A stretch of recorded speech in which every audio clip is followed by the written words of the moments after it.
Hello friends, आज हम करेंगे लिमिटेशन एक्ट। लिमिटेशन एक्ट की अपनी ये फर्स्ट क्लास होगी और इसमें हम सबसे पहले देखते हैं कि एक्ट नंबर क्या है। एक्ट नंबर है इसका 36 ऑफ 1963।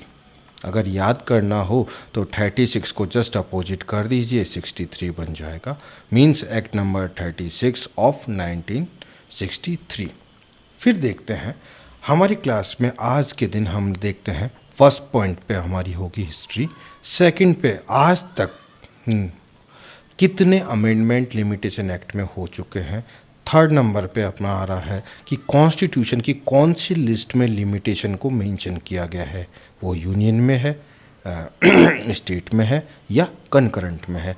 और लास्ट जो पॉइंट होगा हमारा इंडेक्स होगा कि हमें कुछ मिनट्स के अंदर अंदर विद इन 10 मिनट्स के अंदर हमारा इंडेक्स हमारे टिप्स पे होना चाहिए। देखते हैं, सबसे पहले आते हैं अपन हमारे हिस्ट्री के पॉइंट पे।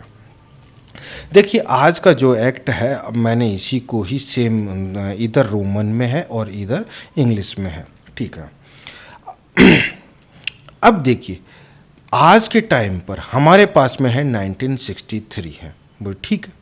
लेकिन अगर इसको देखना चाहें कि भैया हमारा जितना भी लॉ है हमें दिया गया है अंग्रेज़ों के द्वारा, और अंग्रेज जो थे वो आ गए थे हमारे पास में 16 सेंचुरी पे, ओके। अब लेकिन वो गए कब हैं? 1947 में। इस दिन हमारा देश आज़ाद हो गया था। लेकिन जितना भी लॉ बना है वो हमारे 1857 की क्रांति के बाद का बना है। पहले जैसा था लेकिन उसके बाद में उन्होंने टोटली एक तरीके से कर दिया है। अगर आप देखना चाहें तो 1857 के बाद में जितना भी लॉ आया है, सबसे पहला एग्जाम्पल ले लीजिए एक्ट नंबर 14 ऑफ 1859। अगर आप आईपीसी को देखते हैं तो भाई वो भी है 1860 की। कॉन्ट्रैक्ट अगर देखते हैं तो वो भी है 1872 का। अगर आप इंडियन एविडेंस एक्ट देख रहे हैं वो भी 1872 का है। अगर आप जो है टीपी को देख रहे हैं, ट्रांसफ़र ऑफ प्रॉपर्टी है, वो भी 1882 की है। और भी बहुत हैं, ठीक है। वैसे ही आज हमारा पॉइंट है लिमिटेशन एक्ट। तो भाई लिमिटेशन एक्ट का पहला जो एक्ट आया है वो आया था 1859 में। एक्ट नंबर 14 मैंने इधर ही लिख रखा है, एक्ट नंबर 14 ये है। सेकंड नंबर पे जो आया था 1871 में आया था एक्ट नंबर 19। थर्ड नंबर पे जो आया है 77 में आया था 1877 में, एक्ट नंबर था 15। और जो अपने वाले इससे जस्ट पहले है वो है 1908 का, इसी में सीपीसी भी है अपने, वो है एक्ट नंबर 5 और ये है एक्ट नंबर 9।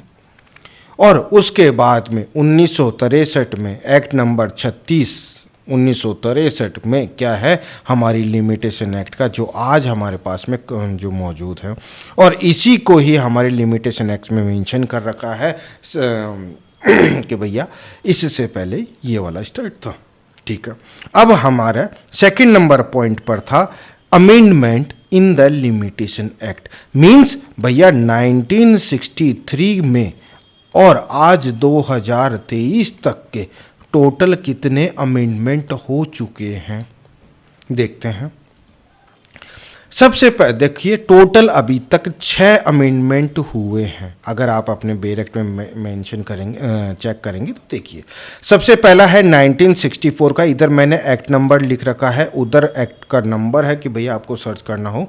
और तीसरा है भैया इन विच, मीन्स भैया ये किस में हुआ है, आर्टिकल में हुआ है या सेक्शन में हुआ है, किस में हुआ है। ये है सबसे पहला है 64 में, मतलब भैया हमारे 1963 में आया और उसके बाद में अगले ही ये है। और आर्टिकल 98 और आर्टिकल 136 में इसका अमेंडमेंट हुआ है। सेकंड नंबर पर है 69 पे है, जो कि सेक्शन 30 में किया है। फिर 74 है, ठीक है। 74 में रिपील एंड अमेंडमेंट एक्ट है सॉरी वो है आपका सेक्शन 28 और सेक्शन 32 हैं, ये दो पे किया था उन्होंने।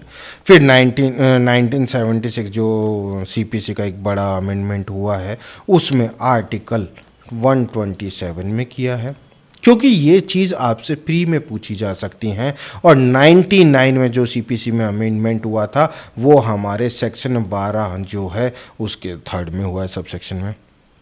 और लास्ट का जो अभी है J&K का रिकॉग्नाइजेशन का है, तो भाई उसमें जो एक्ट नंबर है 34 ऑफ 2019 और सेक्शन नंबर 1 पे हुआ है कि भैया अब ये वॉल ऑफ इंडिया पे अप्लाई हो चुका है। ये सेकंड नंबर पॉइंट हो गया है हमारा।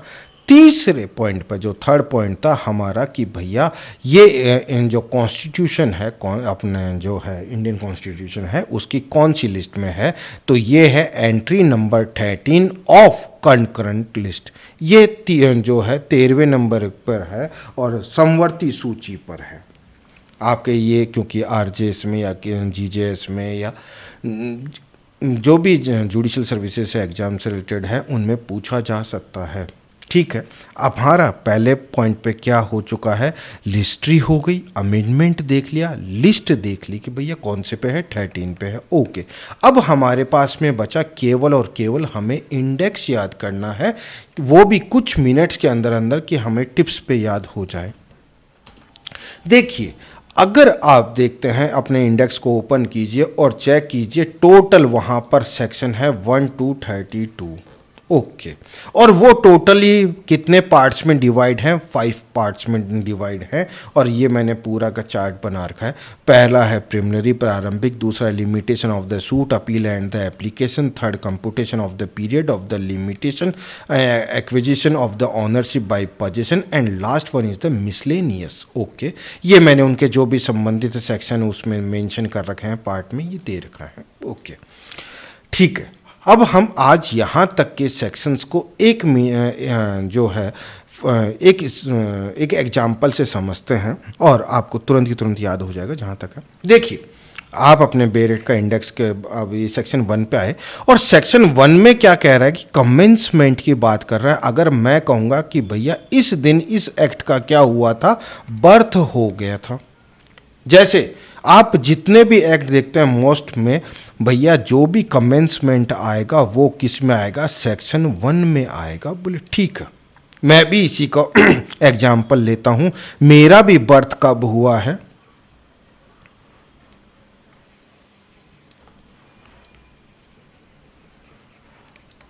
बर्थ कब हुआ है मेरा 1 अक्टूबर को हुआ है और मैं इसी से ही पूरे इंडेक्स को याद करता हूं। देखिए, और जैसे ही बर्थ हुआ तो भैया उस दिन हमारे क्या होती है, बर्थडे की पार्टी होगी।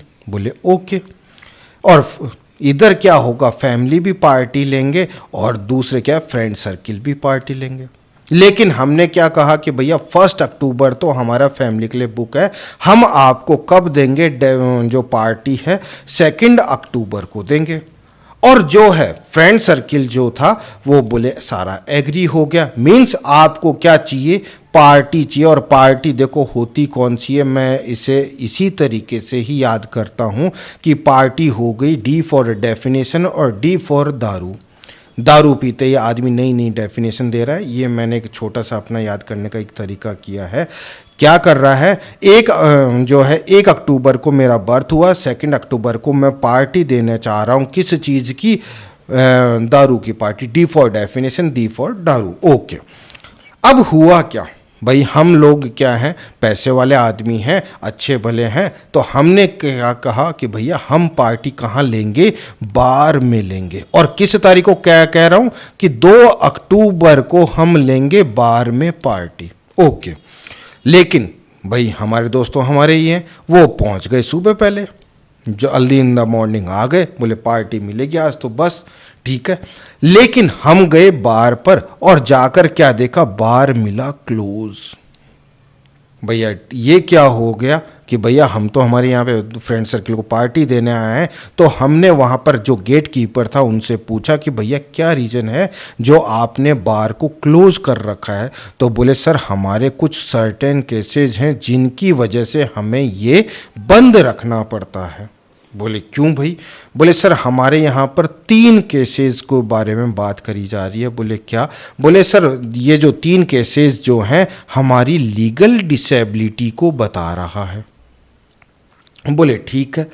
मैंने पूछा भैया फर्स्ट क्या है? बोले सर आज क्या है, 2 अक्टूबर है और 2 अक्टूबर को गांधी जी की जयंती है। ओके। बोले सेकंड क्या है? बोले सर आज लाल बहादुर शास्त्री जी की भी जयंती है। बोले ठीक है। बोले तीसरी क्या है? बोले सर सुबह पहले आप जो बार पे आए हो 8 बजे ही आ गए हो। 8 बजे तो 8 o'clock में कोई भी बार ओपन नहीं होता। लेकिन हुआ क्या कि भैया रात को हम क्या फैमिली के साथ में पार्टी करके आए थे, तो कुछ मिठाई बची हुई थी। मिठाई के डब्बे तो भाई फैमिली में तो वही चलती हैं। हमने उन चौकीदार को दिया, जो गेट कीपर को दिया, तो उन्होंने क्या कर दिया, हमारे लिए बार को कंटिन्यू करवा दिया। बोले ठीक है। लेकिन जब हम बार में जा रहे थे उसी टाइम पर गलती से हमारे घर वालों ने, मम्मी पापा ने उधर से निकल रहे थे, उन्होंने देख लिया तो उनका क्या टूट गया, ट्रस्ट टूट गया हम पर से कि भाई हमारा जो बच्चा है वो क्या करने लग गया, ड्रिंक करने लग गया है। चाहे वो अंदर कुछ कर रहा हो नहीं कर रहा हो वो एक अलग बात है, लेकिन आपका क्या हो गया, ट्रस्ट टूट गया। बोले ओके। और जैसे ही हम पार्टी से वापस घर पर आए तो उन्होंने क्या कहा, घर वालों ने, भैया आउट ऑफ टेरिटरी चले जाओ, मीन्स हमारे घर से दूर निकल जा भैया, तेरे जैसे को हमारे घर में कोई जगह नहीं है।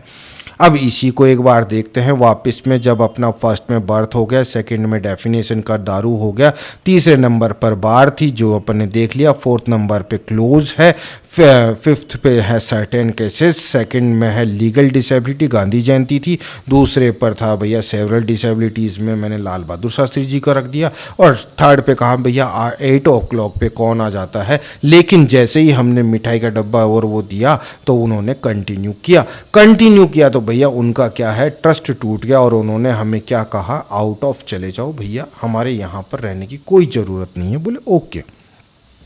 हमें घर से बाहर निकाल दिया। लेकिन क्या है भैया, हमें तो पैसे चाहिए भैया, पार्टी तो हमें करनी है। ठीक है, कुछ ऐसा हुआ तो हमने क्या इनिशिएट करी, लीगल प्रोसीडिंग शुरुआत कर दी। मैं अब आ चुका हूँ अपने थर्ड पार्ट में। मैं फर्स्ट और सेकंड 2 पार्ट कर चुका हूँ। सेक्शन 3 से लेकर 11 तक का सेकंड में हो गया और फर्स्ट में हो गए सेक्शन 1 और सेक्शन 2। ठीक है, अब थर्ड पार्ट है। मैंने क्या कहा कि भैया अपन को क्या इनिशिएट करनी है, लीगल प्रोसीडिंग इनिशिएट करनी है। ठीक है ना। अब लेकिन क्या हुआ कि भैया खर्चा तो लगता है, चाहे कुछ भी को, अपन आज कंसल्टेंसी के लिए भी जाते हैं तो एडवोकेट के पास में तो कुछ ना कुछ भाई लगेगा, कंसल्टेंसी चार्ज। हमने खूब जगह ट्राई करी, हमारे जेब में क्या रहा, खर्चा अब रहा नहीं। तो हम क्या कर रहे हैं, हमारा सूट कैसे फाइल करवा रहे हैं, सू कर रहे हैं या अपील कर रहे हैं, जो भी है, कि भैया हमें पैसा चाहिए, हमारे पास में कुछ भी नहीं रहा। अब जब आपको कोई नॉलेज है नहीं कि भाई एप्लीकेशन कहाँ लगानी है या क्या करना है, आप जो भी काम कर रहे हो विदाउट एडवोकेट काम कर रहे हो, और वो कर रहे हो without jurisdiction, means court number 1 में लगानी थी, 2 में लगा दी, 2 में लगानी थी, 3 में लगा दी, तो भैया ऐसी सिचुएशन आ जाती है। तो ये केवल और केवल किस में होता है, कुछ सर्टेन अदर केसेस में भी अलाउ किया जाता है। बोले देख लेंगे। बोले क्या होता है, तो क्या हुआ, जब हमें कुछ भी नहीं मिला तो बोले कि यार अब तो कुछ बचा भी नहीं है, तो आदमी को क्या कर लेनी चाहिए, अपनी डेथ कर लेनी चाहिए। अब डेथ अगर कर रहा है तो लोग उसके साथ में क्या कर रहे हैं, या तो फ्रॉड कर रहे हैं या मिस्टेक कर रहे हैं। ठीक है ना। अगर आपने किसी पर्सन, मैंने इसी को इसी तरीके से याद किया है, अगर आप किसी के साथ में फ्रॉड कर रहे हैं तो भैया आप अपनी गलती लिखित में दे दो, एक्नॉलेजमेंट इन राइटिंग।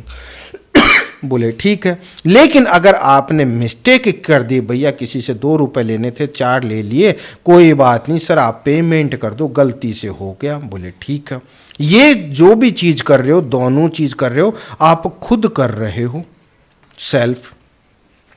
लेकिन जब आपके बिहाफ पर, चाहे वो एक्नॉलेजमेंट हो चाहे वो पेमेंट हो, कौन कर रहा है, अदर पर्सन कर रहा है। तो जैसे ही अदर पर्सन करता है भैया आप उसको क्या बनाओगे, पार्टी अपने सूट में न्यू प्लेंटिफ या न्यू डिफेंडेंट आप उसको बना दोगे। एक मिनट देखते हैं। मैंने लीगल प्रोसीडिंग इनिशिएट करी और मेरे पास में क्योंकि खर्चा रहा नहीं तो मैं अपनी सूट कैसे फाइल कर रहा हूँ, एज ए पॉपर यूज़ कर रहा हूँ। फिर जो भी मेरे पास में केवल जैसा वकील साहब ने थोड़ा बहुत बताया और अपन अपने ही हिसाब से चल रहे हैं, तो विदाउट ज्यूरिडिक्शन। और ये कुछ क्या हो रहा है, कुछ अदर केसेस की भी बातें कर रहा है कि भैया इनमें भी आप कर सकते हो।